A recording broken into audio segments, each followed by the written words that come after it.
Got Your Back Podstream is brought to you by Mr. Dirk. From casual wear to suits and formals, Mr. Dirk helps you find the perfect fit with the right look for any occasion. Step up your wardrobe at MrDirk.com.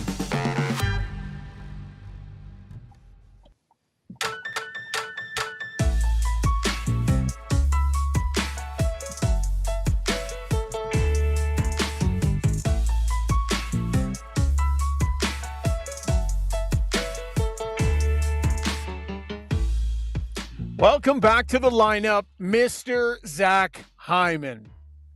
What's going on, everybody? Welcome to Got Your Back, post-game edition. We are streaming live tonight on YouTube and Twitter and Twitch and across all of our platforms. Thanks so much for taking a bit of time post-game to hop in and join us. Chris Sabunia is at the helm in Kelowna. Jason Strudwick is with me, and Rob Brown will be joining us shortly to break down a decisive, if not perfect, win for the Edmonton Oilers as they're starting to take some command of home ice. Struds, as always, our show is brought to you by our great title sponsors, my friend, Play Alberta. Skate over to playalberta.ca and get in on odds, boosts, player props, and other ways to make game time more interesting. Deposit today and get a $50 free bet code with GYB12. Visit playalberta.ca, everybody. And I am coming at you from our mobile adrenaline diesel studio, Struddy. It is the Caterpillar recognized and authorized dealer and repair facility for expert service for your Cat engine. Visit adrenalinediesel.ca. All right, good stuff. You know who was a little unbearable tonight, Struds? Just a little unbearable tonight? Our Who's old that, pal. What's that? Lenny the dog. He's adorable. That's a cute dog, actually. I will say. Yeah. Lenny was, and it was a nice touch with the silver. What was it? A heart or silver dog bone that Lenny wanted absolutely. Lenny, like Connor, felt like he wanted no part of some of what was going on tonight. No, I asked McDavid about it after the game, and it was a huge honor, and he did his best to enjoy it. But you just know McDavid doesn't necessarily love all of that attention, especially before a game, right, with the other team standing there and such, Struds.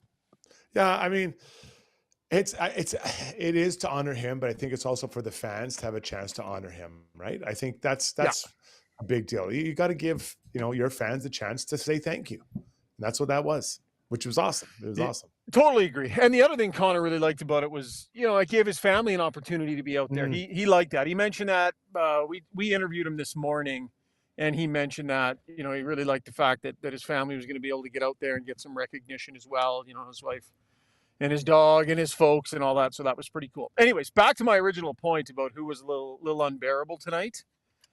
Our friend Jason Gregor. Oh boy. What's up? So you know him well. I mean, how many game day predictions has Gregor made over at Oilers Nation in his daily article? Like hundreds and hundreds and hundreds, right? Like just, I don't even know how many thousands he has made. Because he usually makes like 10 or 12, hoping that maybe one of them will be right every 7 or 8 games. Well, somehow this frickin' guy nailed it pretty cold. I can't read it because I'm driving, but Zuby, go ahead and put up Gregor's not so obvious game day predictions, blah-de-blah from Oilers Nation. And Struds, this kills me. It kills me. But I got to give the guy a little credit. Zuby, read what Gregor predicted today. Oilers get back to 500 on home ice with a 6-3 victory. The obvious game day prediction, Ekholm scores his first even-strength goal of the year. He has a career most 6 goals versus Columbus. And the not-so-obvious game day prediction, on the night he gets honored for being the 4th quickest player to 1,000 points, McDavid picks up 4. Boom! 100%, hey? Assists! Yeah, he said, he gets 4 points. He said 4 points. Yeah. So the only thing he missed was, I believe Ekholm's goal was on the power play.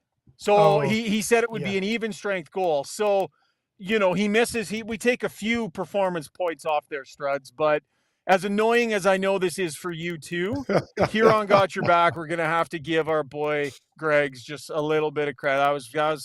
That was a little bit impressive. I'm not gonna lie, and of course he had to retweet it. Oh, look what I did, everybody.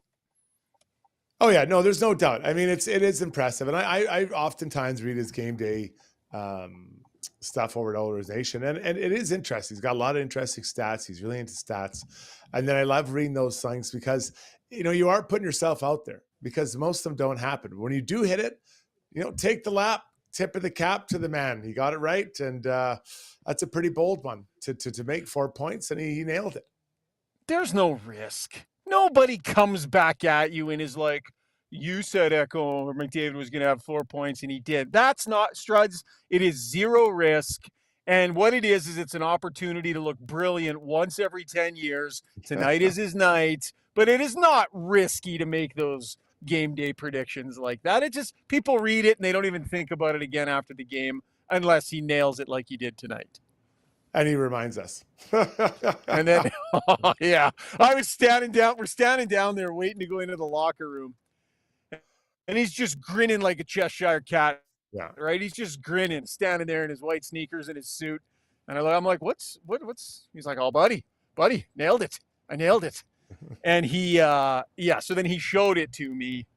And I was like, all right, I'm begrudgingly going to have to give you a little bit of credit. You know what, Struds, I'll get one little bit more about Jason Gregor, and then we'll move on. This is all we're going to talk about him for the rest of the year on the show. So I was listening to his podcast with Frank today on DFO. Out of the blue, because I think Frank had taken his kids to Disneyland. Out of the blue, Gregor did a Donald Duck impersonation. Yeah. It is unbelievable. His Donald Duck impersonation. I thought they hit a clip of actual Donald Duck. Yeah, he's good. He's done it really well. I believe his dad also did it.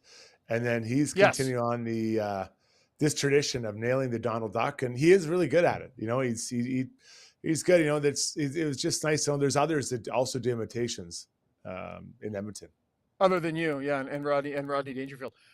So I too have a Donald Duck, but here's the thing: I can't actually articulate any words, so I can do Donald Duck, the sound. I just can't form words. So my late father, also did Donald Duck, and so in tribute to him, I will do this for you. I readily admit it's not as good as Gregor's. But I have a little Donald Duck. I'm not sure if it's going to translate over the headset on the phone here. But Struds, I want you to keep an open mind, unlike when I told that joke that night. I want you to have an open mind that this might actually be not bad. Okay, you ready? All right, now remember, I'm not saying anything specific. Okay, here we go.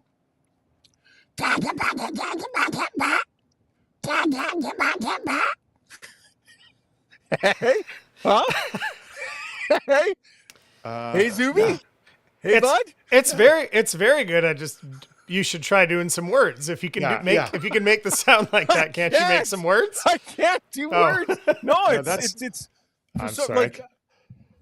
0 points. Sugar, I can't give you any points. That's like someone saying they can shoot a 3-pointer, but they never hit the basket. They're just like, no, I just shoot threes. Come on. And I could make it if I aimed at the basket. It goes far. It goes far enough, but nowhere near the basket. Yeah, words. I'm going to try and say your name. I'm going to say your name. Okay, here we go. Okay, I'm just going to clear my throat. Damn! My mouth is too dry right now. I need some water. I'll try later in the show when I'm hydrated. I'm sure that's the only problem. That's the only problem is the dry mouth. So you're making the show pretty dry terrible. With that. That show's dry with that piss poor invitation. I better write. It's gone so badly. I better write this into the write-up for this show. Make sure it's at the beginning there for the people listening on podcast tomorrow. God. They're not going to want to miss this. Yeah. I didn't think it would get worse than the joke last week. I thought, God. Yeah. Do you have a poker bad beat story you want to tell us? Well, should we just break the game down now? Should I just cut my losses and break it down? Please. Dry mouth, please. Okay. Struds, please read the Alberta Ram dealers read in Rodney Dangerfield impersonation voice. Go. I can't. It takes a long time to warm up that invitation, but I will do it. And brought to you by Alberta Ram dealers. The Drive It home event, holiday event is here. Get up to $13,600 total discounts on 2024 Ram 1500 DT Laramie Crew Cab. See your local Ram dealer today. God, this is so annoying. Like Gregor got all those predictions right. Yes. His Donald Duck is way better. I've completely failed again. My confidence on this show is at an all-time low right now. Zuby, I don't even want to ask what the stream is saying. I don't even want to know. Like, how bad is it? Is it really bad again? Oilers diehard says you should go back to telling jokes. That's mean. That is a good mean one. for that all was of solid. us. I'll take that. Don't make us suffer. Don't make us suffer. JL says your Yoda's better. Yeah. Okay. Well, yeah. I'll totally redeem myself later, breaking out some Yoda. Well, Struds, we talked about the McDavid thing. Let's talk about Zach Hyman. So, I'm not sure what impressed you the most. What kind of stood out to me was the fact that for a guy who was out, missed 5 games, and I think there was a big chunk of time off in between games in there as well, he came back and looked like a guy that had just absolutely zero rust. He looked as sharp tonight as he has at any point this season. Yeah, and I think before we get right into the detail of that, I just want to take a step back and say this team tonight, they performed offensively how I think we expected the team to look, right 2 months ago. So just like again, a bigger picture, when you look at all the people that produced points, the goals they scored, all that stuff. Now we zoom into Zach Hyman. I was really surprised how crisp and clean he looked. And he looked like that right off the hop. I thought he looked like he was skating. Better is not the right word, but he seemed to have a little more juice, a little more jump in his step when he was skating, and he was sharp. Like you think the first goal, he knew exactly what McDavid was going to do, and McDavid's done that pass to him, many times. But he got open, boom, he was shot ready, bang in the back of the net. Before he scored the second goal, he drives it, goes back post, drives it, and tries to tuck it upstairs. Like he was jumping. He had a lot of juice in his legs tonight. And I don't think that, a little injury to miss whatever he missed, 2-3 weeks, whatever it was, I don't think that's an awful thing for him, personally, just to kind of get himself up and running, and just kind of, okay, we're going to start again this year. Like, give me another chance to take a run at this thing. Yeah, for sure. And you know what, Struds, that leads perfectly into some sound that he had post-game tonight when we interviewed him. So let's get to our Weiss Johnson sound box here right away, Struds. Yeah, brought to you by Weiss Johnson Heating and Air Conditioning. Get your holiday home ready with Weiss Johnson. With any new furnace installed before Christmas, they're offering free duct cleaning. Whether your old furnace has given up or you're just looking to upgrade for a cozier holiday, they've got you covered, and your ducts too. Visit WeissJohnson.com for more details. Weiss Johnson, whoa. Yeah, so you hit the nail on the head there, Struds, referring to it as, it's kind of a reset, right? And Hyman was asked about that post-game tonight, and, not a lot great comes from missing time, but it feels like, Hyman is definitely taking the positive approach. Here he is post-game. Yes, and I think it was a good reset. Obviously, didn't have the greatest start. Good first game back. But yeah, when I say greatest start, I just wasn't scoring. I thought I was playing pretty good and getting looks and chances and whatnot. So nice for them to go in. Yeah, Struds, go ahead. Yeah, go ahead. Yeah, I think that's a really good thing because I think he was snake bitten. I think he was getting chances, and then so it's not like you let's talk up maybe someone that wasn't getting chances. Like let's say Skinner, right? Skinner, not as many chances as accustomed to. He hasn't got, and he's kind of trying to work his way back into it. But Hyman was getting a ton, but he wasn't scoring. So you just take a step back, spend some time with your kids, be away from the rink. You're like, hey, it's going to be all right. And he comes back out, and he looked like from this first shift, I'm like, this guy he's here to score tonight. He is going to score. And you could see by his reaction, I think he said thank you to Connor, which, that's what I could lip read in that moment. Yeah, for sure.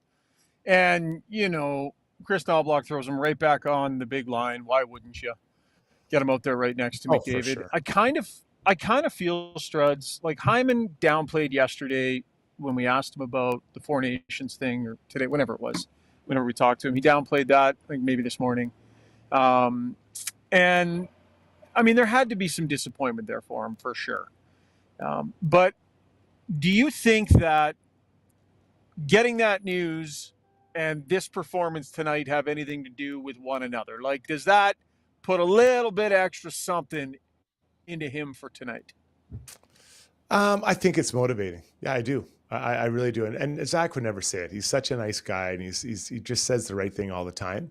But internally, he's like, "Okay, you didn't pick me. That's fine. I'm going to show you made a mistake." And I love that. I love when people get pissed off because they want to prove someone wrong. And there's others, right? We're looking at Stu Skinner. We're looking at Bouchard in these situations. So Yeah. that's a good thing for the Oilers. That all these guys should be, not maybe mad, but just motivated about it, because you want to be a part of it. You want to be a part of that experience. It's a unique experience. Selected few players get to do. And now with that being said, there are always injuries. So if you play well, they might say, well, this we made a mistake. We should have taken you, and let's get this guy on there. So I think it all, it's bad for Zach that he's not on that team, but I think he can turn it into a positive for himself and the group. He was so classy this morning. He was asked about the idea that, you kind of stay ready because you never know with injuries and stuff. And he said, no, man, I want every guy that was picked to be healthy and able to play. Like, you don't wish for that at all. So, I mean, he just says and does the right things. That's just who he is. So, okay, I'm gonna veer this, take a little bit of a turn here. So Chris Knobloch starts Calvin Pickard, and Calvin Pickard wins this game. Good decision, right decision. But and I decided this morning, I'm bringing this up tonight, whether they win or they lose, because it was a thought I had earlier today, Struts. You just talked about Hyman and it being motivating, and maybe a little extra giddy up in his step as a result of that news yesterday. I was surprised when I saw Calvin Pickard getting the start tonight. I thought, what a perfect night to go to Stu Skinner, throw him in that net and say, go show him. Play him tonight and play him on the weekend. Like, roll him here and see if you can't harness a little bit of angry Stu Skinner and lean on him a little bit. I was surprised they didn't start him tonight. Again, Pickard played well enough. They got the win, so it wasn't the wrong decision. But I had that thought this morning. What say you? Yeah, I understand where you're coming from, but I believe that some of these decisions would have been made weeks ago, right? As far as what the template for games played by either goalie looks like. And maybe there was some thought about this is a time for a work period for Stu, a recovery period for Stu, or whatever it is, because these things aren't, who should we start, right? This isn't, Adam Minor Hockey Week where we're just picking a guy, let's start this guy. I think this is a situation where these decisions are made so far ahead of time that they just stuck to it. They just stuck to it. I don't love that. I don't love it, Struds. Hey, hello, can you guys hear me? Brownie! Yeah, we got Brownie, buddy, by what's the way. going on? Hey, guys, hey! I'm Greg. Hey. I want to chime in on this one. Okay, here I we want go. to chime in on this one. I Okay, think go. it's more important. I think it's more important for the Edmonton Oilers, Stu Skinner and Calvin Pickard have a set schedule that allows Skinner to be the best possible goalie for the Oilers. I don't think you need to play him to show off or show up Team Canada. This was supposed to be Calvin Pickard's start. He gets the start because they feel this will be better for Skinner in the long run. It was the Columbus Blue Jackets. They got blown out by them the last time. The Oilers were winning this game. I don't care who played net. You could have gone down to the minors and picked up a goalie. You were going to win this game. So to me, there's no need to put Skinner in there and say, hey, screw you guys. You guys should have taken me. They were winning this game, and I agree with Struds. They probably had a plan for Skinner this week, what they wanted from him. So that's why they went with Pickard, and I think it's 100% the right play. So we don't necessarily know what those plans are, and I imagine you guys are bang on that this had to do with a previously set schedule. But I'm going to fight with both of you right now. I will argue with both of you, and then everyone on the stream will agree with you guys and tell me I'm wrong. But I'm doing it anyways, damn it. Here's what I would say, you guys. Stuart Skinner had a start to the year, and his game is coming around. There is nothing more important to the Oiler goaltending scenario than Stuart Skinner finding his game and being excellent. So does it behoove them to maybe stay a little more flexible in their set-out schedule so that when Stuart Skinner puts together back-to-back rock-solid games, and you're like, man, he is really feeling it right now. Let's keep rolling with our guy because he is our guy. And in the playoffs, he's going to have to be able to pile a bunch of games back-to-back-to-back. I would suggest to you that Skinner's play recently, coupled with the snub yesterday, might have been reason enough to go, you know what, Stu? We're tweaking things. You go. We saw in the playoffs and I still disagree with you. Yeah, I know. So listen, they showed last year in the playoffs that he can play those games, right? There's a plan. And one of the things I kept saying last year is they have to guard against fatigue for him. They got to keep him fresh. Not just him, but all the players, especially after the length of their run last year. They're so rested right now. They're so rested after that break. But you're investing in the future. You're investing in today by having him have a night off, investing for January, February, March, April, hope all the way to June 15th or whenever this season's going to end. So I honestly, Shogger, I understand what you're saying, but I believe it is much different than Zach Hyman. And I would never just do it just for one game, because is the next game not as important? Like, is Saturday not important for Skinner to show that they made a mistake? No, play him in both. Game after that. Yeah, but you got him in both now. But you can't have everything, right? You can't. He's got to take some days off. You got to rest up. Pickard's played a lot. Well, you're saying, yeah, but you're saying right now, Shogger, you just said that, hey, they got to play him because he's playing right well. They're giving him more reps, blah blah blah, and they're going to show Team Canada you screwed up. That's really the reason you wanted him to play tonight. That's not. It had nothing. It is. Yeah. It is. Okay, Brownie, it has nothing to do with they had a couple of good games in a row. You weren't here when I asked Struds. Do you think that Zach Hyman's, we'll use the word snub, whatever. What happened yesterday with him not being on that team? I asked Struds, do you think that had anything to do with the little extra zip he had in his step tonight? Do you think that was motivating? And Struds agreed that it would definitely be motivating.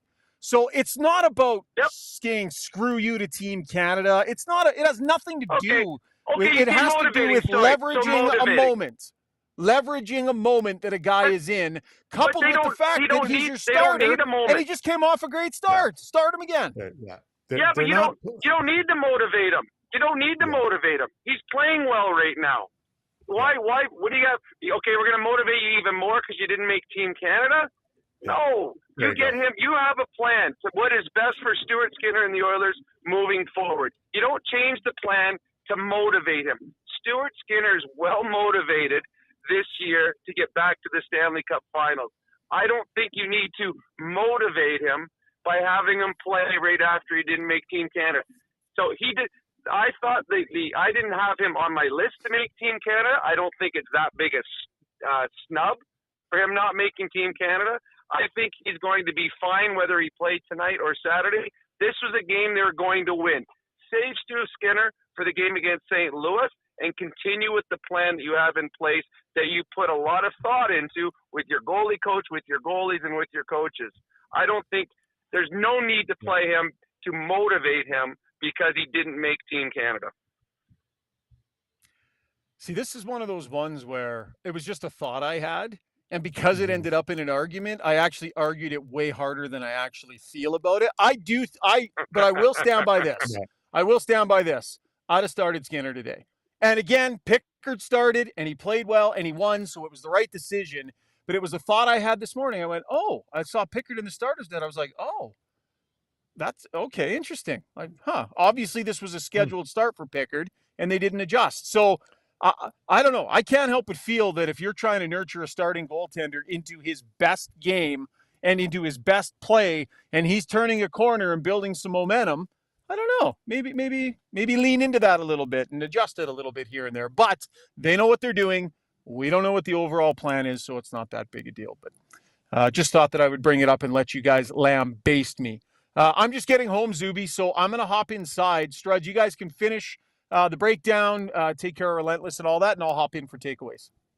Okay, let's get into there. Brownie, I made the point to start out that offensively, this is what I expected from this team, 20-some games ago, as far as, power play success, goals from the top, but also points from the Henriques of the world, Nuge, Skinner, I think did Bush have 1 or 2 points? Like, this is offensive what I expected from the group tonight. And I think that was the first time we've seen kind of everyone contribute that we expected in those top 6 roles.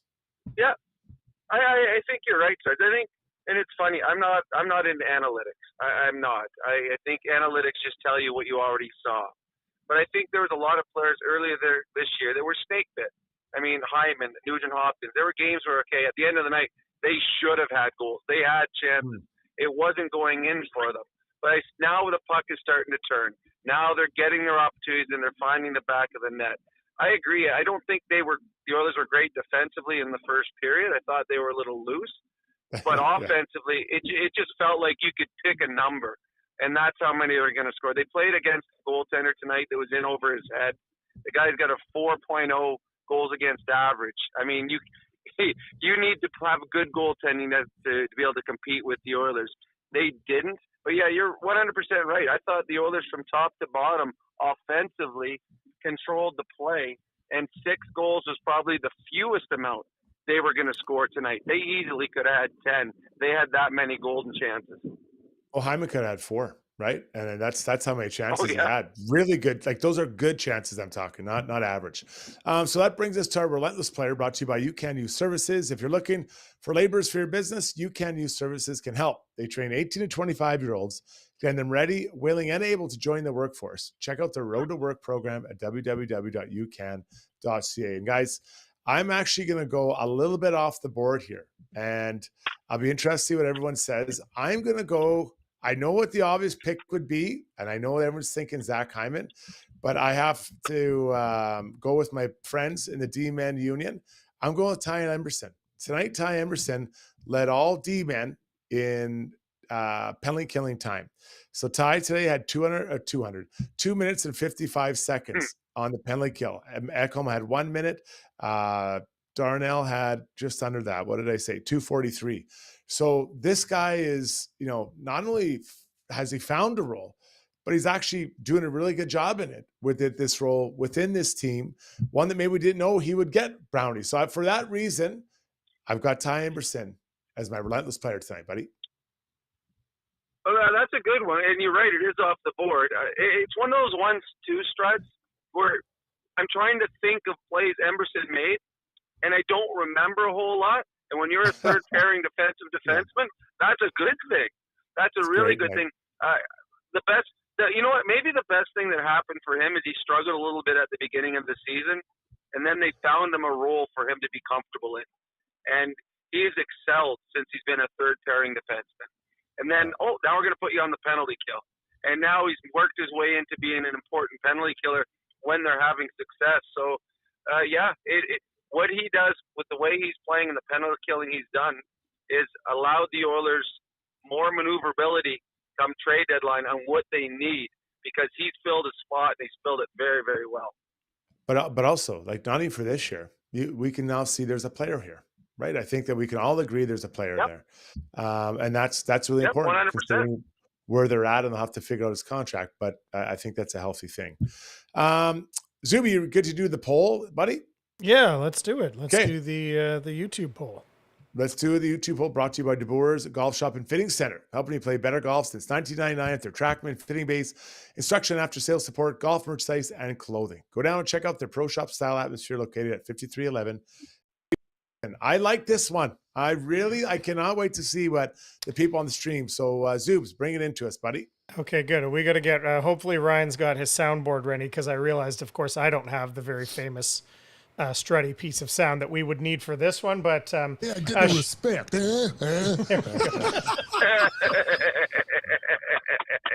A shout out to a fella on Twitter, goes by the handle Vitamin J, who sort of a while back suggested a poll of this nature. So shout out to him. We're going to go with it. The poll tonight was, who didn't get enough respect from Team Canada? And the possible choices are Zach Hyman, Stu Skinner, Evan Bouchard, or Darnell Nurse. Yeah, I like that one. I mean, if I have to choose someone, I will go. I think Zach Hyman's the guy. He's been scoring so well the last number of years. He plays right beside Hyman, right beside McDavid.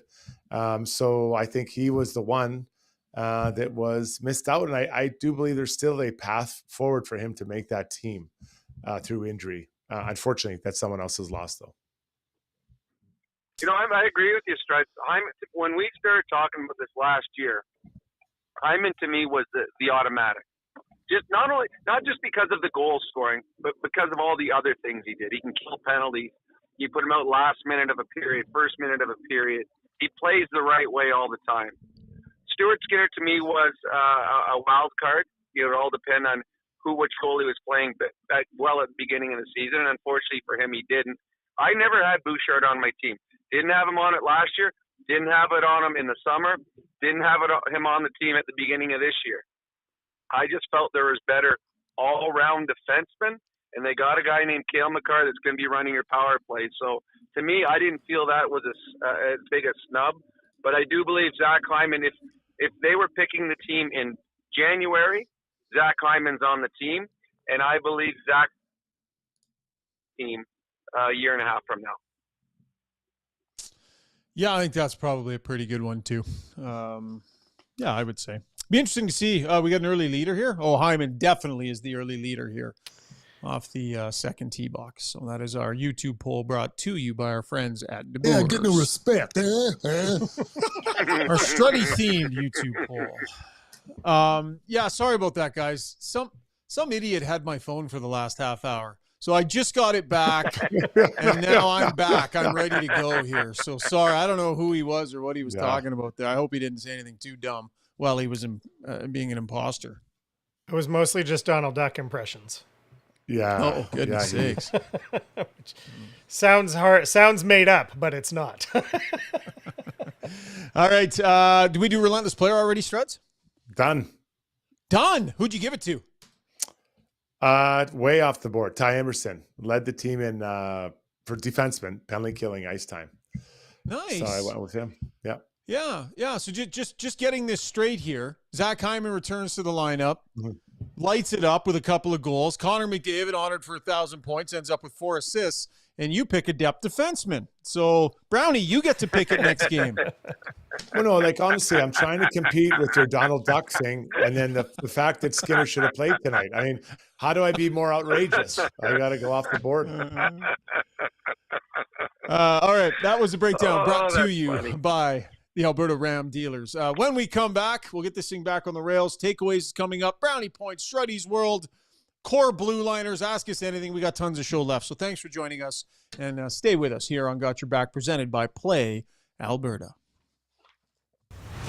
With over 18 years in the industry, Kelly Zaretsky and her team at Blue Summit Accounting deliver client-focused solutions and financial guidance for success in a simple and comfortable way. Whether it's for corporate or personal needs, Blue Summit Accounting can help with taxes, estate planning, financial services, bookkeeping, and more.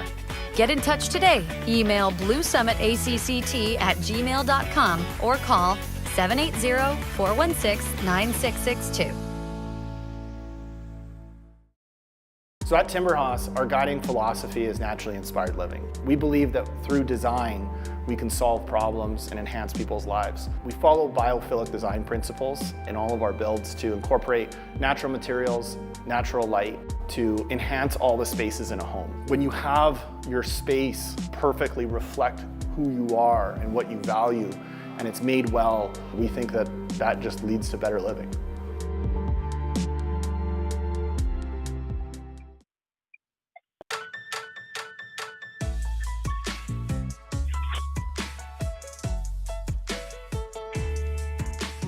All right, time now for takeaways brought to you by Martin Motorsports. Discover a new way to ride this winter with a Widescape from Martin Motorsports, the ultimate snowmobile for outdoor adventures. Lightweight, agile, and made for exploring off-trail. Stand up, take control, and carve your way through uncharted winter terrain.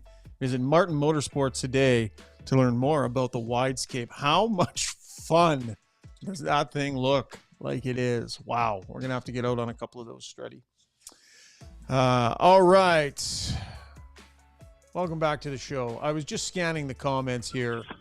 This has not gone great for me tonight, I will admit. There is the odd smattering of agreement here and there, But overall, between the impersonation and the take on the goaltending tonight, I would say I'm hurtling towards negative Brownie points tonight so far.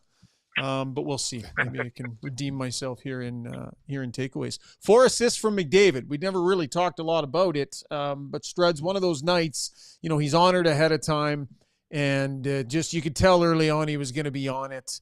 And like the fact that he rattles off 4 points, and it's not an afterthought, but it's not the first place we start. It's weird how ho-hum 4 points from McDavid can sometimes feel. Yeah, and he was moving, he was skating really well today, and he was on the puck, and his number one target was there beside him, right? Zach, well, I guess number 1A or 1B, I guess depends if it's Leon or Hyman, but his normal line, and he was there, and he got him involved right away, and then I think maybe everyone just kind of said, okay, Hyman's back, let's get going, let's just play. Power play, scored a couple, although he was only involved in the one, but it looked. This is kind of what we remember offensively from this group when they were really rolling last year, Brownie. Well, I think what we've seen Leon has been good all year long. Connor had a slow start to the season, but in the last, 10 games, 12 games, we're starting to see Connor.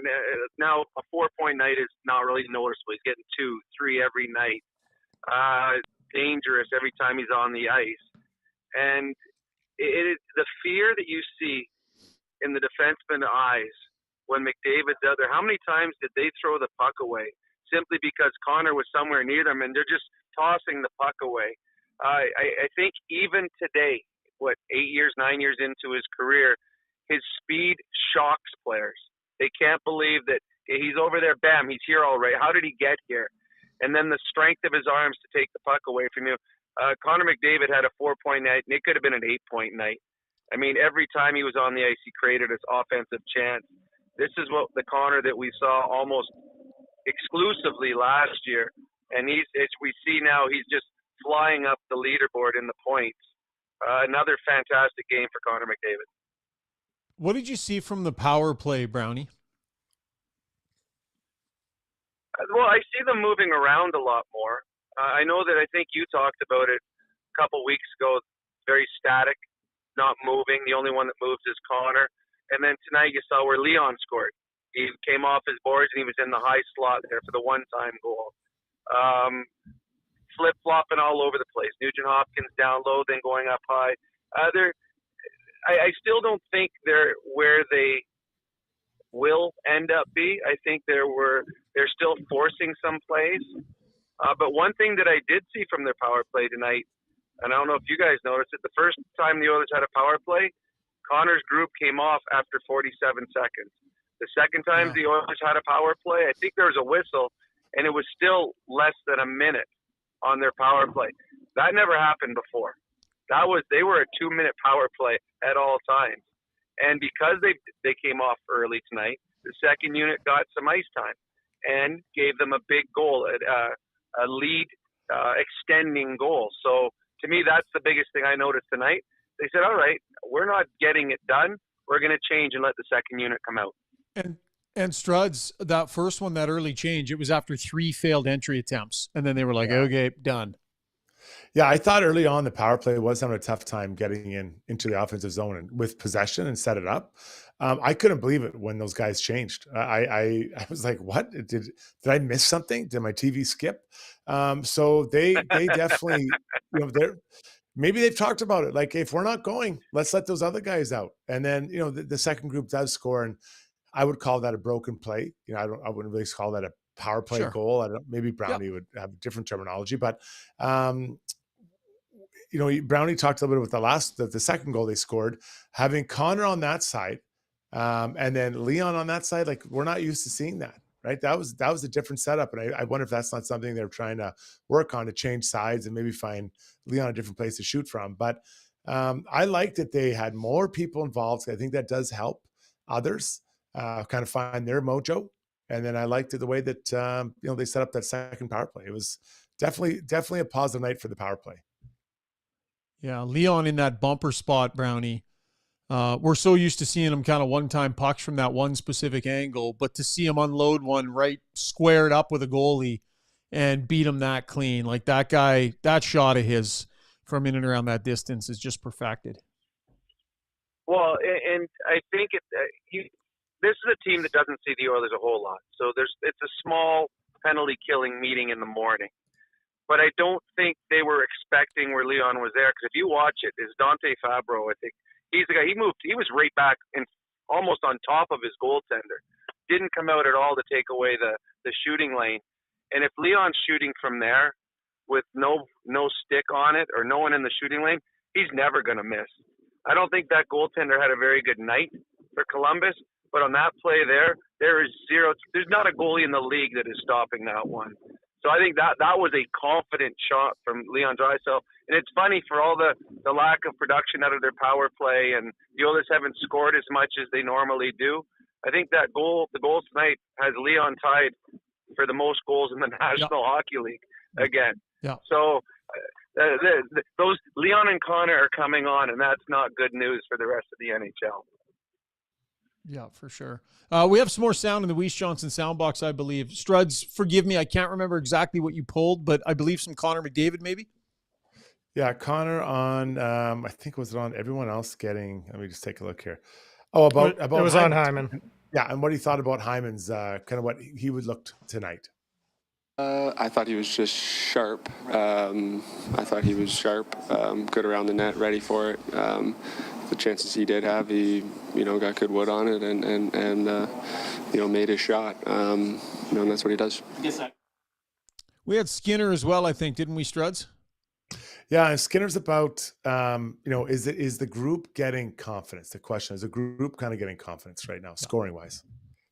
Feels like you're playing better, or it feels like you're executing better when you've got some confidence and things are going your way, I think, and then you go through times when it's sort of not bouncing your way. You just have to fight through it. So I think as a team we creating some looks. I think even the last game, I know we got shut out, but we created a lot of opportunities for ourselves, and then tonight they went in for us. So you create as many opportunities as you can, and try to cash in when you can. Oil League chiming in on the stream saying Jeff Skinner has been nice lately. He's buying into the system. Struds, what are you seeing from Jeff Skinner? Yeah, I mean, a little bit tonight is maybe not the best night, but he's got to score, right? I think that's what he wants to do, and he has to score. I think he's respecting and handling the puck a little bit better, and that's what I value, right? As a coach or whatever, and then a guy that played, I don't turn the puck over, right? And I think he's going east west through the neutral zone, and he seems to be driving more towards the net. So that's what I see. Brownie, is there anything else you've seen from him that I didn't touch on there? I agree. The one thing that Skinner does, and probably partly because he played in Buffalo and he didn't have a Leon or a Connor, he creates his own chances. And sometimes by doing that, he forces things and he turns the puck over. I thought tonight he was better at distributing the puck. I know the power play goal that you said was more a broken play goal, but that Ekholm scored, yes, but it was a nice entry by Skinner that used his body to turn away from the defender to allow himself to make the play to Ekholm. That was a nice play by Skinner. Now, it turned out to be a broken play, but it was they got the puck in the offensive zone and attacked. I like that. Skinner has been playing better as of late, and I really would like to see him get some top 6 minutes with Leon. Kapanen is nice what he does, but he doesn't have the offensive pedigree. What can Skinner do with Leon? Is he capable of playing there? Because you want to know before the trade deadline or before Evander Kane comes back. So give him a shot playing with Leon. Keep Colson on the left side, but right now, Colson and Kapanen, again, it's not a lot of offense in your second line. I'd get Skinner up there and give him a shot. Do you think, Struds, that, like you just talked about the pieces of his game, respecting the puck, respecting having the puck, that sort of thing. Do you think that Chris Knobloch has sort of established that when that part of his game comes around, he will get the looks that he probably wants in the top 6? Like, do you see Knobloch maybe establishing a bit of a standard here that Skinner's got to get to with defensive play and, decision making? And then when he does, that's maybe when he gets the consistent look up top? possible, but the problem is if and when that happens, and it probably will happen, the top 6 will be full again. You know, like it's really to me, it's if a guy's starting to trend in the right direction, especially a veteran, I think you got to give him a chance. I feel the last 2 games, Kapanen has had multiple chances to score, and he wasn't quite ready or couldn't finish it. And so he scored a career high 24 goals. That's pretty good. But there's another level. And another level is a guy like Skinner that scored over 30. I think he had 40 one year. Like that's a whole nother level of scoring because you generally, when those pucks come to you, you're ready. You know, Brownie, the goalie makes the save. It's not so much you not getting the shot off. So I think that I would love to get him up there next game if I reward him a little bit, right? Well, I agree, Strud. And here's the problem. If I'm Jeff Skinner, okay, we just had no Hyman, no Kane, no Arvidsson, and you can't get me in your top 6. The Oilers probably are not, and hopefully are not going to be that beat up again in their top 6. And if I can't play there, at that point, you've got Connor Brown, a career, well, who's a 3rd, 4th liner at best now in his career. You got Kapanen, who's a waiver wire pickup type player. You got, if those are the guys playing ahead of him now, I'm not sure that Chris Knobloch has Skinner on his top 6 bingo card at any point, because this was the opportunity for him to get a chance, and he didn't get it. So I don't know if he's going to get that shot. I personally would have given it to him, but Knobloch, there's something in Skinner's game that Knobloch doesn't see as top 6 material. For sure. But he gets one tonight, and maybe something that he can start building off of. Brownie, are you home right now, bud? Have you arrived back at home? Yes, I am. Yep. Okay. Why don't you hop inside? We'll take a break, and we'll get Struddy's World Brownie Points and Ask Us Anything done in our next segment. So are you okay with that, Brownie? Just hopping inside? 100%. Okay, buddy. We'll see that pretty face in a couple of minutes. In the meantime, quick break here. That was the breakdown brought to you by Martin Motorsports. Struddy's World, Brownie Points, Ask Us Anything coming up. Specializing in heavy-duty commercial truck powertrain repair, performance, tuning, and part sales, Adrenaline Diesel's professional team is ready to assist you with all of your needs, from the simplest oil changes to engine conversions, overhauls, and engine modifications. Featuring an all-new online parts store and machine shop to manufacture, replicate, or repair parts, visit adrenalinediesel.ca.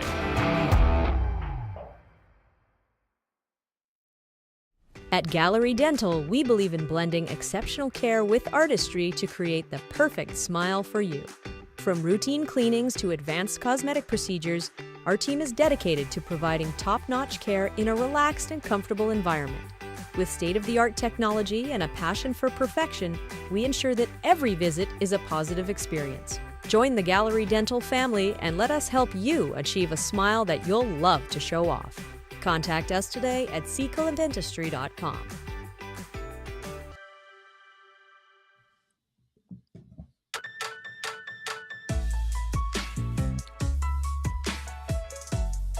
All right, as we wait for Rob Brown, we're going to take a couple of minutes and get to our scoreboard, brought to you by Canadian Club in honor of the founding year, the CC Distillery 1858. The all-new CC Club Classic 18-year-old high proof coming in at 58% ABV for all you whiskey connoisseurs out there. Their highest proof Canadian Club Classic to date. Full-bodied whiskey with aromas of caramel, toffee, spicy vanilla, and a rich oak with a butterscotch finish that is oh so smooth. Struddy, what else happened out there tonight, buddy? Well, just about the same time the Oilers game ended, the Flames wrapped up in overtime. They lost in overtime, 4-3 to the Blues. Controversial goal. I was watching it. There was a rush, puck taken to the net to the back post. Colin Parayko follows up the play, and to me, it looked like he pushed the netminder's leg, and the puck went in. Challenged or reviewed. I don't know if it was challenged or reviewed, but it was reviewed by the NHL. By Ryan Huska, thought there was something there. The ref said there wasn't. Game over.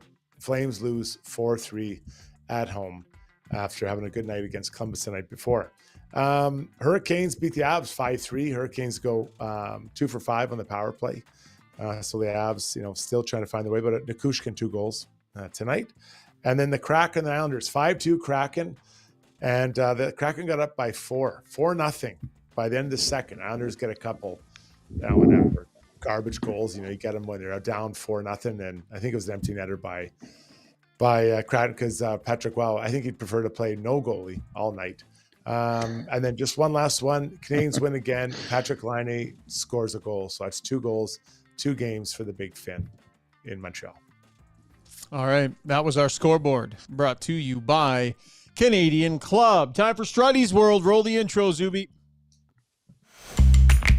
When you make a mistake, heads should roll.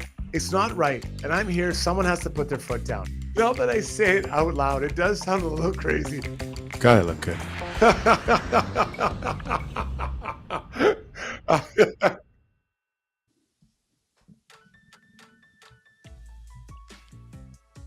Yes, it is time for Struddy's World, brought to you by Timberhouse Developments, where if you can dream it, they can make it happen. A truly customized building experience. They got you covered. Every house is unique.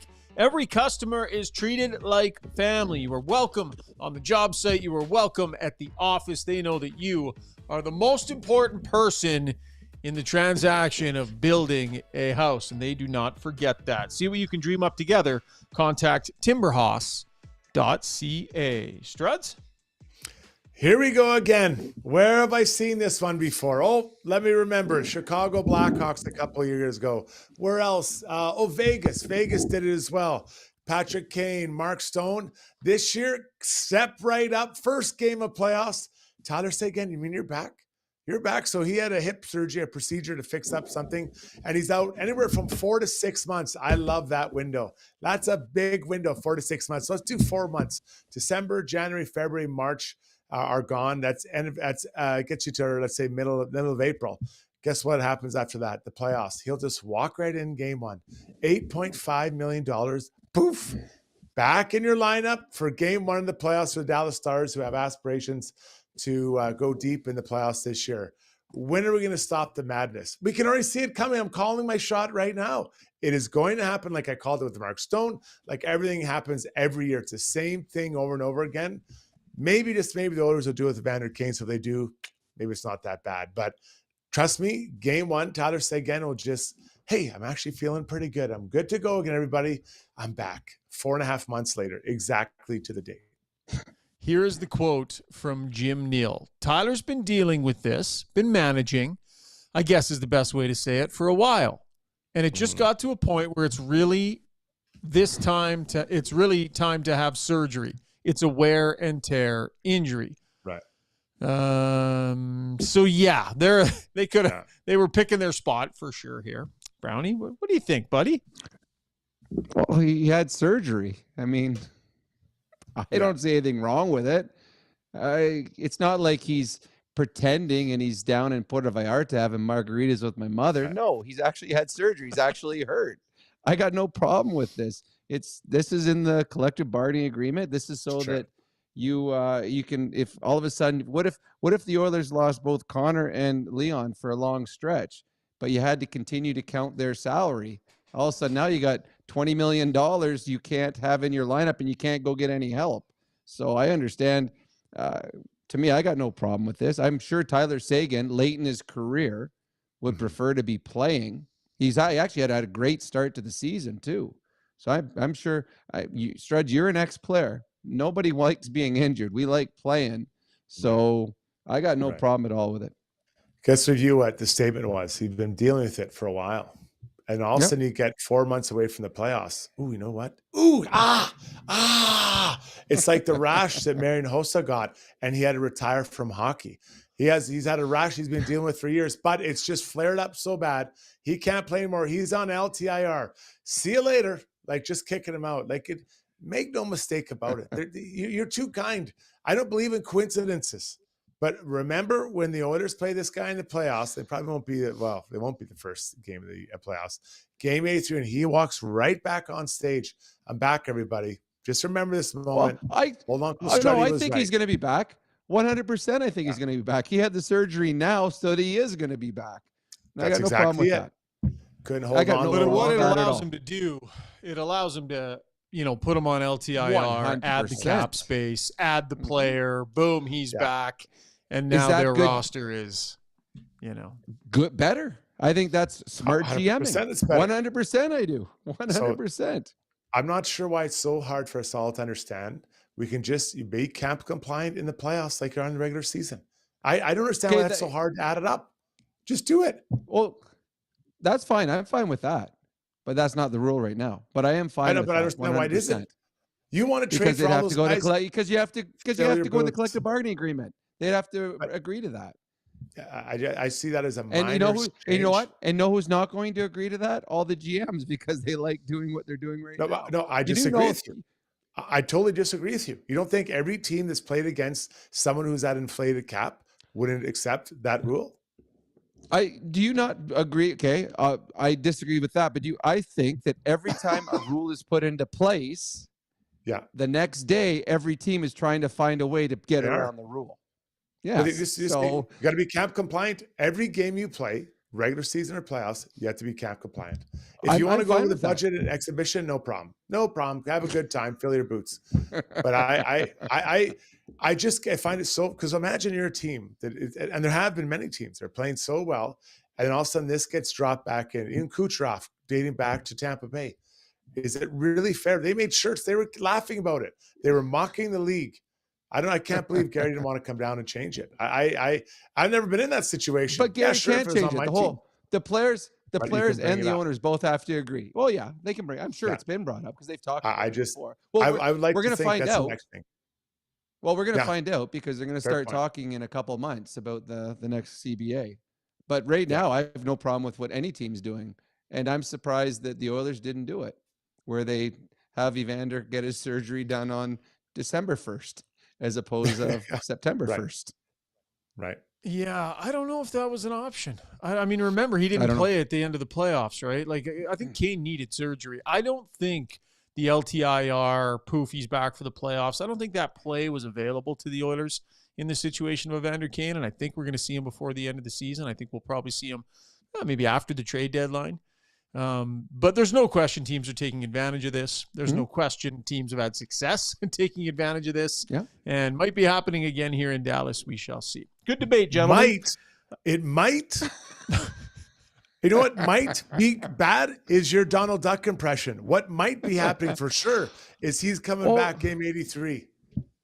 Okay, I don't know if I'm off base here, but I never saw the Donald Duck impersonation. I feel like I've missed something. I can't actually say words, just so you know. I can just make the sound.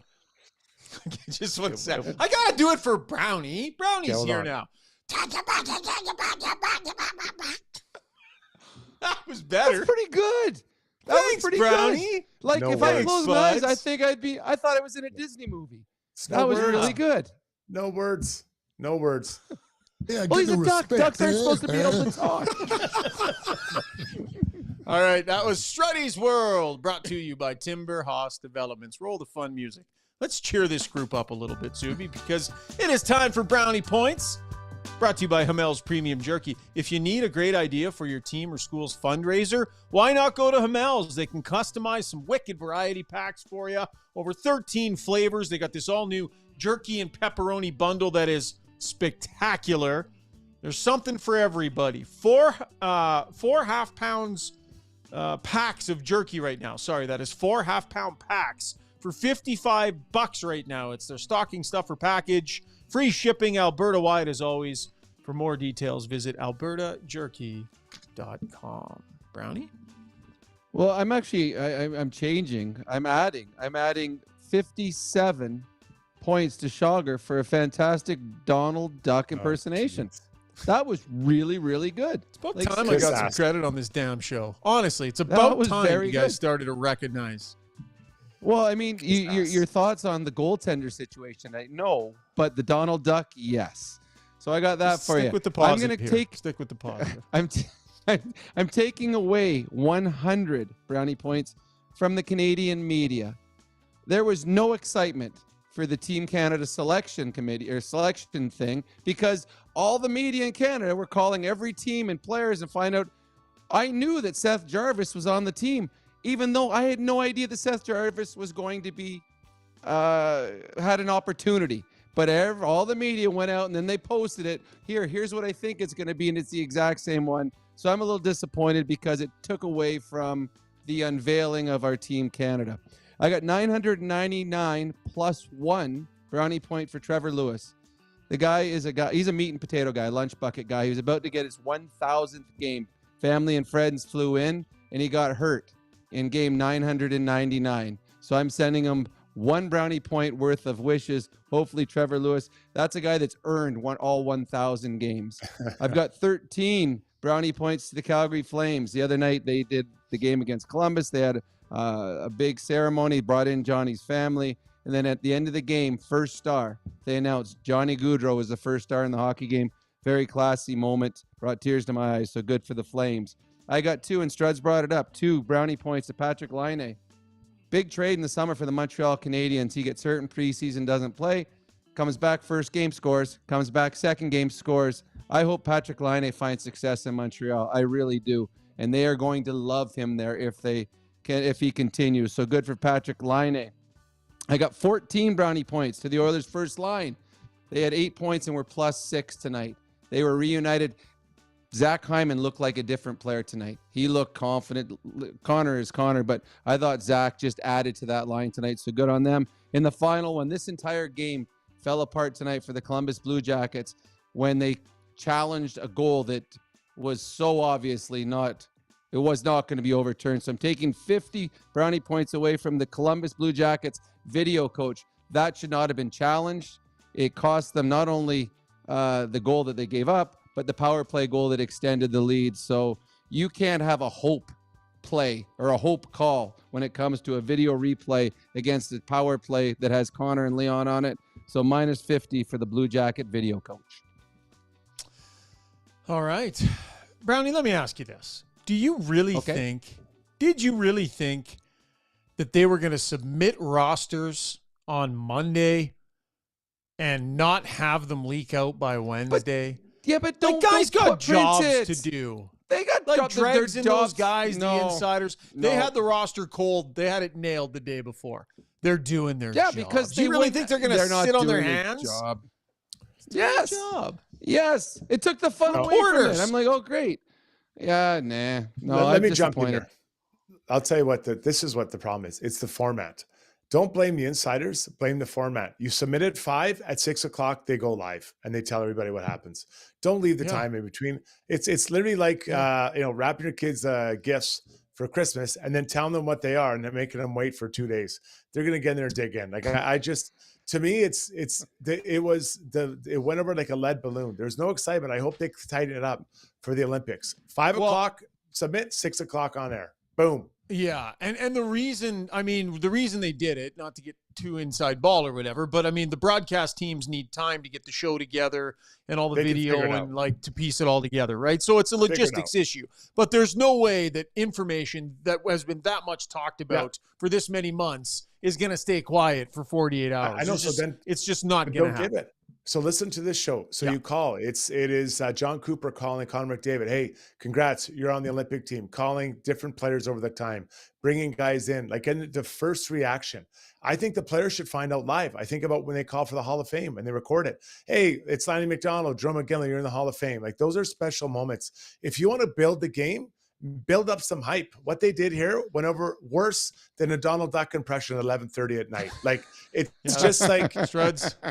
You're no time. TV producer, buddy. You want to tell players live, so it ends up being 45 minutes of flipping John Cooper on the phone and it going to voicemail. Just one player. Just call one. Just a couple people. Like do something original. You can't tell me that was good TV. Can you really tell me that was good TV? Oh, you know what they should do, Struts? I got it. What should they do? They should bring 50 players in. They have them all in the arena and just announce the 20 that are coming out.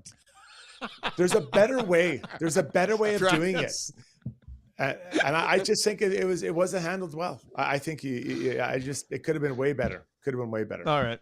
I'm going to leave that to you guys because I work for a national television network that it would be the competition of the guys that did it, and I make it a policy not to rip my that's fair. my competition whenever possible. But I don't blame fair them. points by I you. don't blame them. I blame the format, not any reporters or insider. It's the format. That's the problem. They're going to do their jobs. They have to do their jobs. Yeah. Lots of people chiming in on that on the stream. Maybe we'll get to some of that and ask us anything. Zuby, let's do that right now while we still got Brownie. Brought to you by BJ Electric Supplies. Founded in 1976, BJ Electric Supplies is a full-line distributor providing quality wholesale electrical products for use in industrial, commercial, and residential settings. Proudly owned and operated in Edmonton. Visit bjelectric.ca. I will let Struds and Brownie handle the bulk of these. Zuby, go ahead, my friend. All right, let me get my thing up here. We got there is Sorry, one. I kind of sprung that on you. Yeah, that's last okay. minute. I was looking at them a little bit. There is one specifically for you, Shogger. Mike Materi wants to know, Shogger, can we have you over to a children's birthday party in a duck suit? Do you think you might be interested in earning a little cash on the side? I needed to hang around just so you could do that to me, Zuby. I'm putting my mute button on. Don't bother me again. Starting now. Oh, sorry, I didn't mean to bring that one back. Okay, let's see here. Well, we were just talking about Team Canada. So Tyson Schilke said Team Canada is already loaded with more than enough high-end talent. It's a good balance to have some energy guys and more defensive-minded players to fill out the roster. Do you guys agree with that idea that they filled in, a couple guys to play third and fourth line who maybe there were more talented offensive players still available, but they look to some of these other guys to play a role even on that type of team? Is that the right decision, Struds? I think they brought in guys with high motors, right? You look at some of those guys from Tampa Bay, Seth Jarvis. I mean, John Cooper took four guys. Well, I guess there are actually 6 players, at least 6 forwards from his division, and he wants guys with high motors that play fast, play hard, and that's what he got, Brownie. I honestly, the only one that's I questioned was Sam Montembeault in net. I just thought that a Logan Thompson was having a better year. But other than that, every player that's on there, I've got no problem with. There's other guys that could have been there. That's how deep Canada is. Yeah. But I have no problem with any of the selections. I thought everyone is deserving of being with Team Canada. CK Pond mentioning, this was interesting. Impressed Dustin Schwartz worked his magic on Zach Hyman. In the post-game comments tonight, Hyman mentioned that that's what he spent a lot of his time while he was injured, working with Dustin Schwartz. Now, he's a guy who regularly gets killed on our stream here every night, but some love for Dustin Schwartz. What did you guys make of that mention and about Zach talking about what he did during his time off, Brownie? Honestly, I didn't hear it. We were doing our show. I didn't hear Hyman talk. I'm not exactly sure what he would do with Schwartzy, to be honest. I think you might know. He'll do some skating, right? I think at times Schwartzy will run some drills for guys that maybe are hurt. Maybe it was Dave Pelche would do it, but maybe he's not available. So Dustin Schwartz jumps in there. I know he's run some things for guys. So that's probably what they're talking I'll about. chime in super quick on that one. So Schwartz is out on the ice early with usually a shooter or two warming up the goalies, working on the goalies, and then he'll often stay late and work with guys too. So that's Hyman put in a lot of extra time with Schwartz specifically to keep himself ready. White Iverson said, getting back to Team Canada here, am I crazy to think Canada should have chosen Adam Lowry as a 4C? Love the way he plays. Seems like the perfect shutdown guy. I did hear his name bounced around a little bit. Then the question becomes, who do you take out? But is that the kind of guy you would have liked to see there as well, fellas? I like Lowry, but you know what? Struds made a really good point a few minutes ago where he said that Cooper took what he said 6 forwards from his own division. So he would see Cirelli a lot more than he would see Lowry. We see Lowry more. I love Lowry as a 4th line center. I think we've seen what he's done in the playoffs against the Oilers. So I think he would, again, he's deserving of being there as well. There's a whole bunch of guys, but Cooper, he's going with who he knows, and he knows what Cirelli can do. So Lowry's capable of playing there, but again, I have no problem with the guys that Cooper and his management team picked. So let's talk about what a high motor means. Like Patrick Laine's a really good player. He doesn't have a high motor. Braden Point is a really good player. He's got a high motor. He's constantly going, constantly buzzing. Adam Lowry, I love Adam Lowry.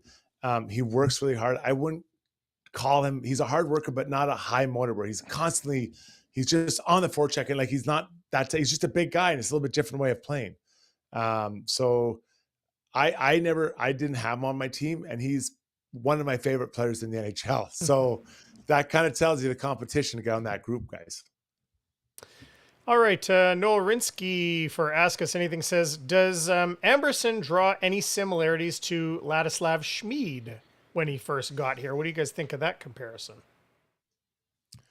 I think Laddie came in more as an offensive style player, and he had to adjust his game to be more defensive. I think for Ty Emberson, he is, I see him as more of a hitter and a defensive player. He can make the first pass, but I don't think he's ever going to be mistaken for a power play guy, Brownie. I agree. It's funny. I'm trying to think Schmid. Yeah, I don't see it. Schmid's a lot bigger though, isn't he? Too. Schmid was a pretty big kid, wasn't he? Yeah. Very low bench press though, like barely bench press 200 pounds. That guy. Hey, wait. Let's not judge guys that can't bench press. Okay, there's a lot of us out there. Emerson's probably a better skater too. Like Emerson's speed. Schmid was a good skater, but I think Emerson's faster. That's fair point. Yeah. Okay, Ben Goliath saying, what's wrong with having Skinner on the third line as some talent to play with Rico? If Connor Brown's kind of moving up and down the lineup, is it all right to just have Skinner play on that third line and hopefully find chemistry with those guys? Yeah, but what we saw in the playoffs last year with Janmark, Brown, and Henrique, you saw a very solid defensive line that you felt comfortable. Face off in your end, they've got the best line out there. Okay, we'll put these guys out and feel comfortable with them doing all of the right things all of the time. I don't believe that Skinner has the trust yet of Chris Knobloch to be put in those positions. Okay, it's a minute and a half to go in the period. Out comes Elias Pettersson and Jake DeBrusk. You're hanging on to a 1-goal lead. Are you going to have Jeff Skinner on the ice? I don't think they see that, but I'm sure that he would feel pretty comfortable having Brown, Janmark, and Henrique in that situation. So when you start seeing if Kane does come back and play for the Oilers and you get Hyman and you get Arvidsson, I'm not sure if Skinner is going to be, I don't even know where you fit him because I don't think he's earned the trust to be in that third line position. Okay. Some non-hockey stuff here. We got a new Southern Farm Boy to counteract our Northern Farm Girl. Oh, Southern Farm Boy wants to know. Shogger does coloring books. Struddy does knitting. What is Brownie's hobby? We don't usually have you here for Ask Us Anything, or sometimes we do, but we don't get these targeted questions for you. What do you consider to be your hobby, Brownie? Well, there's cooking and laundry, vacuuming. There we go. Shoveling. Oh boy. How about a hobby we don't expect? What's the hobby we don't expect you to have? Yeah, an unusual skill. An unusual skill. Can't fix anything around the house, so he's not. Yeah. God, no. Creative, like handyman. You're not a craftsman. You're not. No. Doesn't know what a shovel looks like. I do. My wife broke it the other day. I got to go buy a new shovel. Actually, I don't know.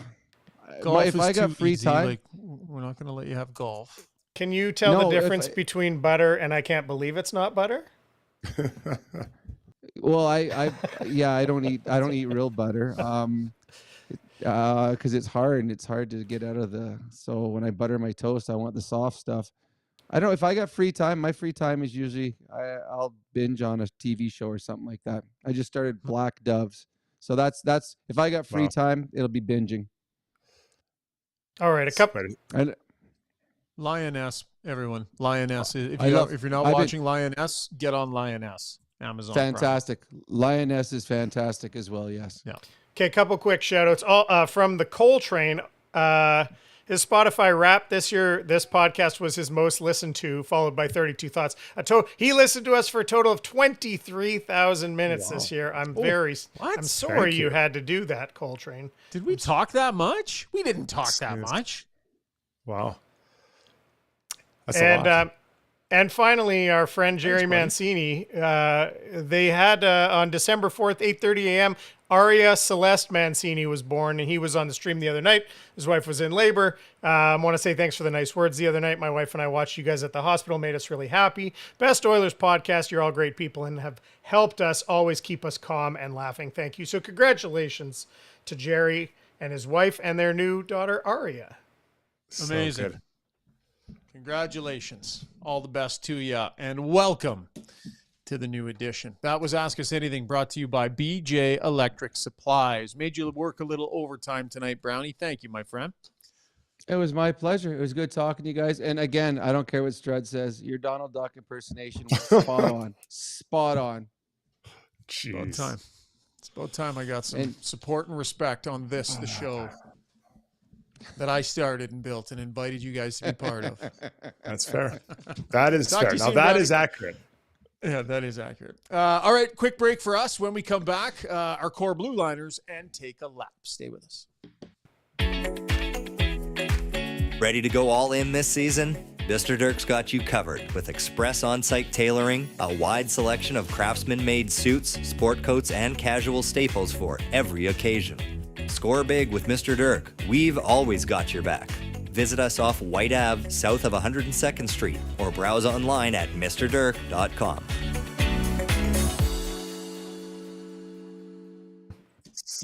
Yeah. Let's talk some core blue liners, brought to you by HSE Core Services. If you're a small to medium-sized business, HSE Core has your back when it comes to health and safety compliance. From creating and managing a tailored health and safety program that meets all legislation and core requirements, HSE Core supports clients' operations every single step of the way. Check them out online, www.hsecor.com. That's hsecor.com. Struds, look at Ivan Provorov tonight, who is a guy who at numerous occasions over the last couple of years we've talked about potentially could he be a target by the Edmonton Oilers? Obviously it hasn't gone that way, but what do you see from this guy? Yeah, I followed this guy quite closely. I believe he played junior in the Western Hockey League. So I've always kind of been interested in a Russian coming to the Western Hockey League and to play here. Strong. He's strong guy. Not the big guy, but he's very strong. He's a shifty skater. I wouldn't say he's super fast, but he's shifty and quick. He gets in there, very good little puck handler, and makes some pretty good plays out there.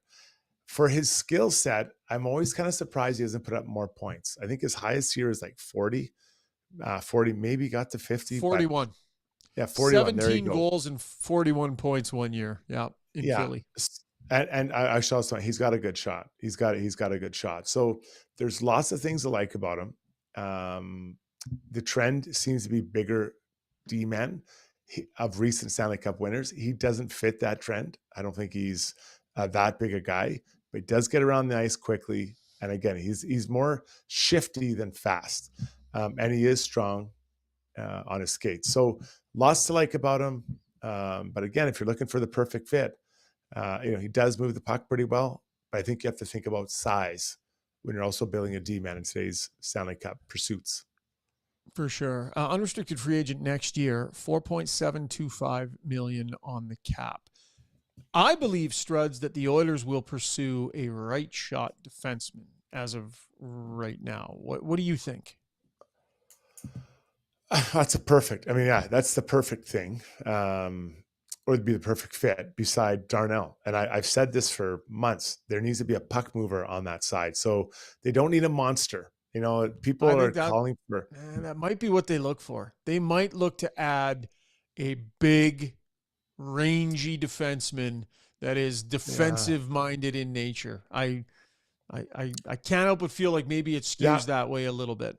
And I hear that. I wouldn't make that. I think that when the games get quick, you want someone in every pairing that can move the puck up quickly and make plays, get you out of trouble. That's why I in a perfect world, like a bigger guy, like Rasmus Andersson, I keep saying he's the perfect guy out of Calgary. You're not getting him, but that's the perfect guy. They can move the puck and be big and do these things. But that would, cost us all of our firstborns that have to be sent down. You know what I mean? Like that's a really expensive thing. But I truly feel they need that on that second pairing. But I don't want it in a small package. I don't want a small guy beside him. Yeah, it'll be interesting to see. Like, I know what you're saying, and you want all your defensemen to be able to move the puck really well. I do think they are aware of their lack of sort of size and physicality. By the way, another 6 Edmonton Oilers decided it would be a good idea to throw a body check tonight. So that's 6 out of the 18 skaters thought that might be something that would be a good idea. I think they're aware, Struds, of it, and I think between Evander Kane coming back and the addition of, I think, maybe a couple of defensemen that maybe have that as a skill set, maybe that's a way they look to improve that part of their game as they rally towards the playoffs by adding it. Yeah, it could be. It could be. But they got a bit of skate and move the puck. I feel they need that with so much speed on their lineup. They got to get that puck up to them as quick as they can. All right, that was Core Blue Liners, brought to you by HSE Core Services. We'll wrap the show tonight taking a look around the league as we take a lap, courtesy our friends at Acon. 150 years they've been in the construction industry. They are operating right here proudly in the city of Edmonton, and they are always looking for workers. They're looking for great people. So if you are looking for work, or if somebody that you know is, go to acon.com and click on Join Our Team. If you're a tradesperson, skilled laborer, or just a general laborer, go on there. Take a look. They've got a wide range of jobs available across the province, across the country, quite frankly. That's acon.com. Join Our Team. Struds? Another coach hits the outdoor. Blackhawks fired Luke Richardson. They're 8-16-2 on the season. Connor Bedard hasn't been scoring like people expect him to. Only 3 wins in the last 13 games, and so Luke's out. Ironically, the new head coach was kind of or interim coach, I'd say. He was coaching the minor league team in Rockford, Anders Sorensen. If you can believe the Shogger, when I dominated the Swedish second division, he was our assistant coach there. And really? We haven't stayed connected, but for a while there after I left, we connected, and then he moved to Chicago because I think his wife's from Chicago, if I remember correctly, or that area. Okay. And then, and now he's the head coach, at least interim, of that team. And I feel bad for Luke Richardson because, unfortunately, you get dragged through that muck. It's rare that you're able to stay around. Now, there is some, like Utah, with what they're doing there, but it just felt like, okay, we added all these veterans. It didn't change. Here we are now. Luke's out. Anders is in. I'm guessing, I hope I'm wrong for my friend, I'm guessing he plays out the year, and then they probably go out and get their guy for next year. You wonder what position that puts a guy in too, because you're interim, and you had a steady job before, and you take this one knowing that there's a pretty. I mean, I guess you cross your fingers and hope you assume you're going to do a great job, and you lean into it and you do everything you can, and you work your way into the conversation, right? Maybe it goes well, but if it's not you, what's the guarantee you're going to be part of the staff of whoever they do hire? Mm-hmm. Yeah, it's going to be, I always liked Anders, and he coached me for a year, and I was 100 years old when I was there. So I can't really say that but I liked him. I definitely had a lot of good talks about hockey with him. So I wish him luck, but it just feels like this is someone holding a spot till they sort it out. Next up, Thatcher Demko. Is he not going to play? Is he not? Well, it sounds like he's, by his own words, I'm no longer week to week. I'm now day to day. He went as far as to say, he could probably start backing up sooner. So he believes he'll play in the next 3 games. So this is really good news. I think it's good news for the NHL. Bad news if you're playing against them. But this knee injury just seems to go on and on, Shogger. But sounds like could be ready, as soon as this weekend. Yeah, man. And I mean, that's a big boost. They're getting decent goals. They're getting pretty good goaltending already as it is. Yeah. And the Canucks are in a good spot, right? So then you add this little bump to the lineup. Could set up nicely for the Vancouver Canucks. That was Taking a Lap, brought to you by our friends over at Acon. All right, time now for our play of the day, brought to you by Gallery Dental. Take the first step towards a stress-free dental experience. At Gallery Dental, they provide modern dentistry for today's patient with the most up-to-date dentistry, sedation, implants, and so much more. Contact gallerydentalYEG.com. Zuby, did you grab that photo I sent earlier in the day? I can't remember if I reminded you. The video of the coaches? Yeah, the video of the coaches. Yeah. You did grab it. Yeah. So, Struds, I thought this was a nice touch. Awesome. Mark Killam, former University of Alberta Golden Bear. Chris Knobloch, former University of Alberta Golden Bear head coach. And some nice synergy between the two teams here, Struds. We haven't seen a ton of this over the last number of years, and I thought this was a cool moment and nice touch by both organizations today. I guarantee Bob Stauffer shed a tear when he saw these two U of A alumni. Yeah. Because I believe Killam's a U of A alumni as well. And He is, yeah. Yeah. And them now coaching the two professional teams in Edmonton. Yeah. So good for them. I hope they both have great success. Yeah, for sure. Pretty cool story to have that happen. Keep it local. Yeah, 100%. Did I forget? Oh, Zuby, I was forgetting. I was telling you to bring the music in. We have not wrapped the poll yet, but look at you, organized. I'm giving it to Davin. I looked at his comment. It said, "Was there a poll?" I said, "Oh yeah, there was a poll." Tonight I was on the verge. I was on the verge of forgetting. So the poll, the De Boer's Golf Shop and Fitting Center YouTube poll tonight was: who didn't get enough respect from Team Canada in their team announcement? Zach Hyman runs away with it, not unsurprisingly, especially after the night he had tonight. 65% of the vote. Evan Bouchard second at 14%. Stu Skinner with 11%, and Darnell Nurse with 8%. Although Nurse at one point in time was in second place, so I'm not that tailed off. He was kind of my, kind of my unsung hero kind of vote. And he was up there for a little while, but it trailed off. And that was nearly 300 votes tonight. Lots of people on the stream. Nice. Coming up on... great crowd tonight. Yeah, really good. All right. Now we can roll it. By the way, I do need to clarify something.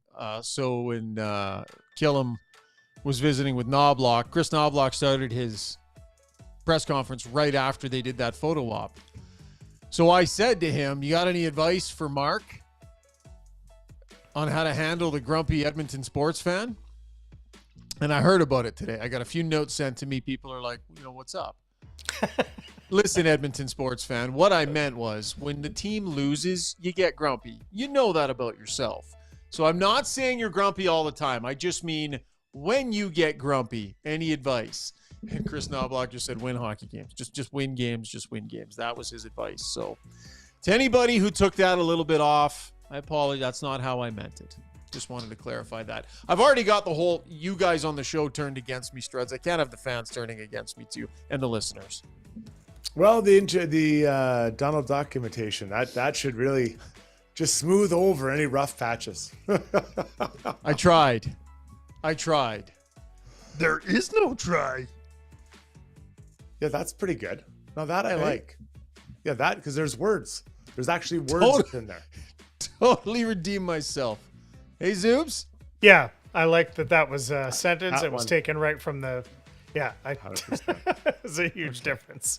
Note to self, all impersonations need articulated words, not just grunts and noises. 100%. O'Neill Garrity calling that your Grover impression. Now, it wasn't, but I bet you could probably do a good Grover. Oh, boy. It's in the ballpark. Oh, boy. Don't quit while you're ahead. Get out. Get out while you're ahead. Let's get out of here. Yeah, Let's get the no hell respect. out of here. Yeah. Thank you so much for tuning in, everybody. Much appreciated. Struts, good job tonight, buddy. Thank you kindly. Good times, boys. Zuby, rock solid at the controls as always, pal. Fun show, guys. Let's do it again sometime. And thanks to all of you joining us on the live stream. Real solid number tonight. We love our live audience post-game, but if you're listening the next day in podcast form, we appreciate you too. Thanks for your downloads and your subs. Hey, if you have a minute, throw us a review over on iTunes. We would appreciate that. And we will chat again in a couple of days. This has been Got Your Back presented by Play Alberta. Chat soon.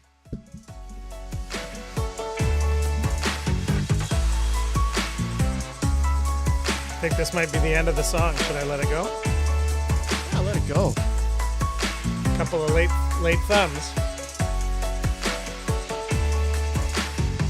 And scene.